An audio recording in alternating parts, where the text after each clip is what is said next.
Today I'm looking at these. These are the Retevis RT649 radios. And of course, if you're in the an FRS region, this will be the RT49, because Retevis, with their naming conventions, put the 6 in front of the model after RT for the PMR446 region.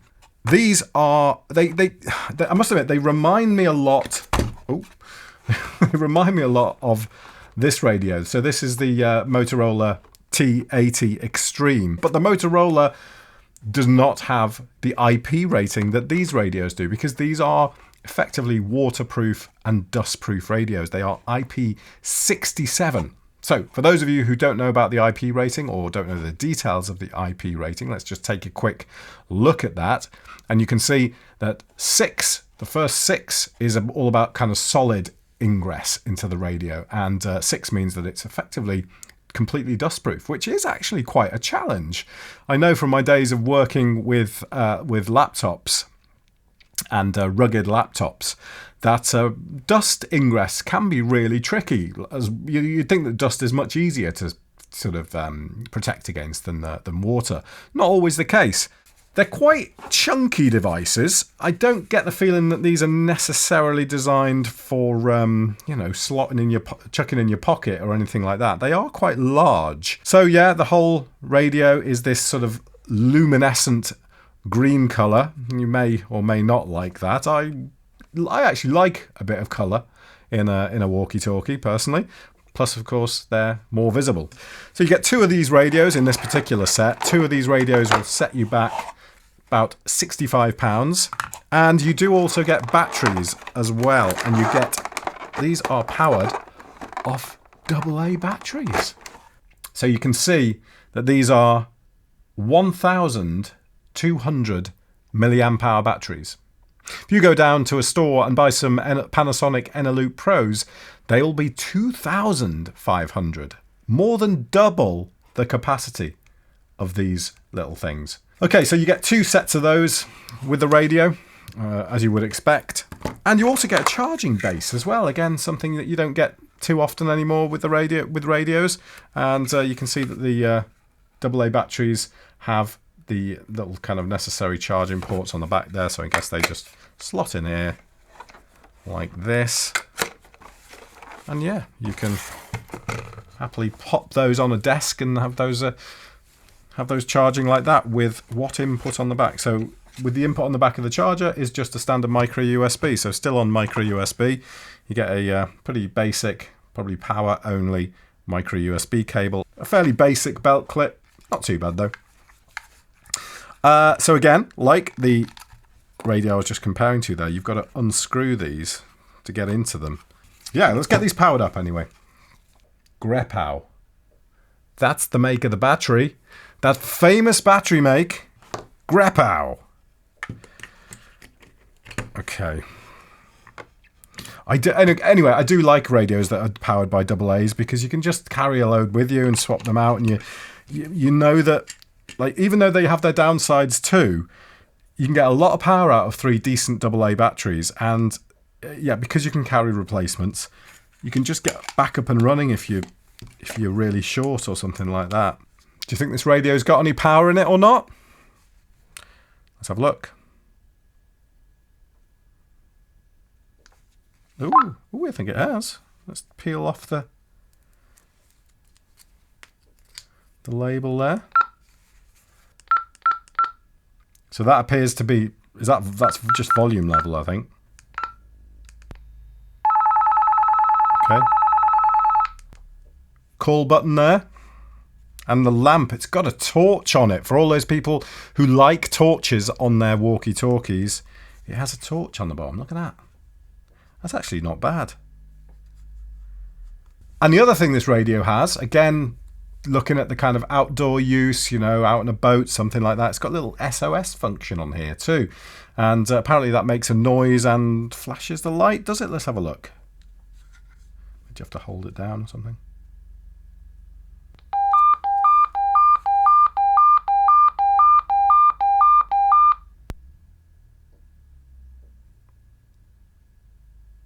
As you can see there, in red LEDs, flashing the SOS Morse code.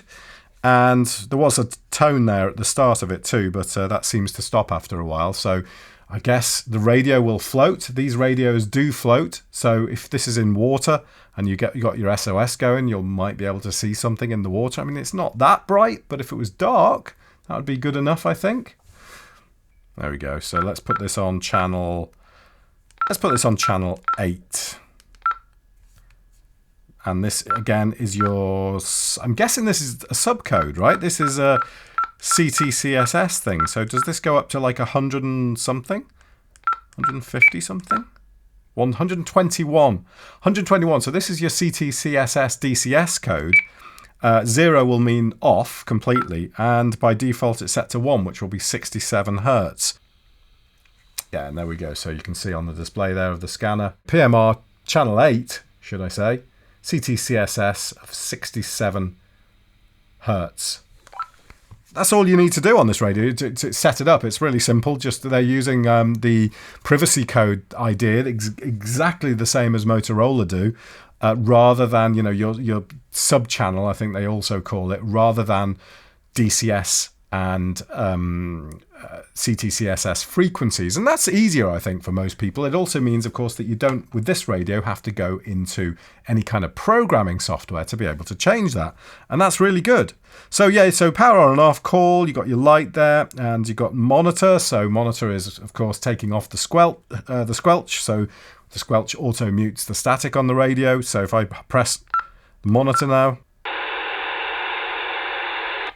you can see that it opens up the squelch and lets you listen for more distant stations than would otherwise break through the squelch and be audible to you. Okay, there is a water-activated LED on this. So once the device is dropped into water, the white LED will be activated automatically to ease user to locate the device in a dark environment. What a nice idea that is. Roger beep. Press and hold the up button while turning the radio on.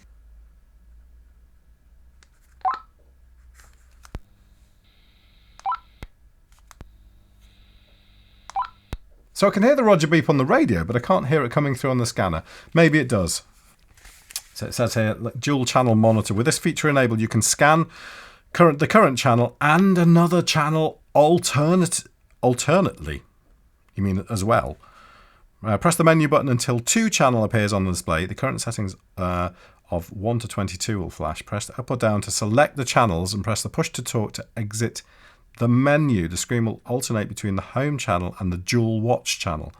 So let's go into the menu, go to the subcode and Vox, and 2 channels currently off, I think. So I'm going to say I want to do channel 8. And there we go.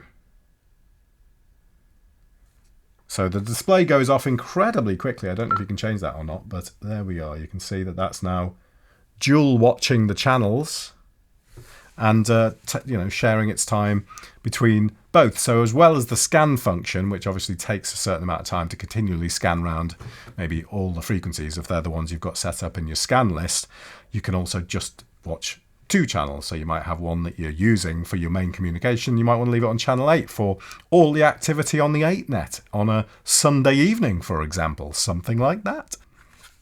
I'm looking forward to doing kind of range tests and just making sure they perform. I think I'll actually compare them to the Motorola. I normally compare to the XT420, but I think I'll compare directly to these as it is so similar. I really like it. It feels really sturdy. It's quite lightweight. It might be a bit big for some people, but I guess that would be my only criticism. The audio on it sounds all right.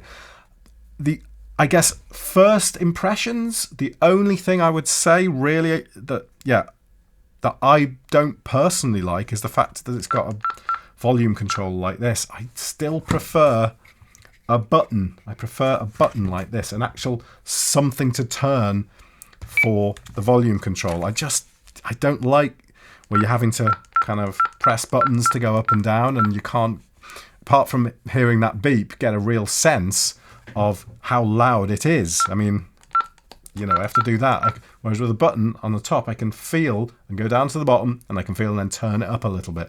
That's my only complaint, really, because other than that, it sounds pretty good. Stand test. That's what I need to do, a stand test. Someone commented on one of my videos, actually, and said that stand test was really useful. And I think they're right. I think it's a good thing to do, right? Everyone should have to do a stand test on a radio. How well balanced is it? So let's have a look. It does stand up, but it's pretty badly balanced, actually, that. Because look, if I just touch it... Hold on, you can't see there, can you?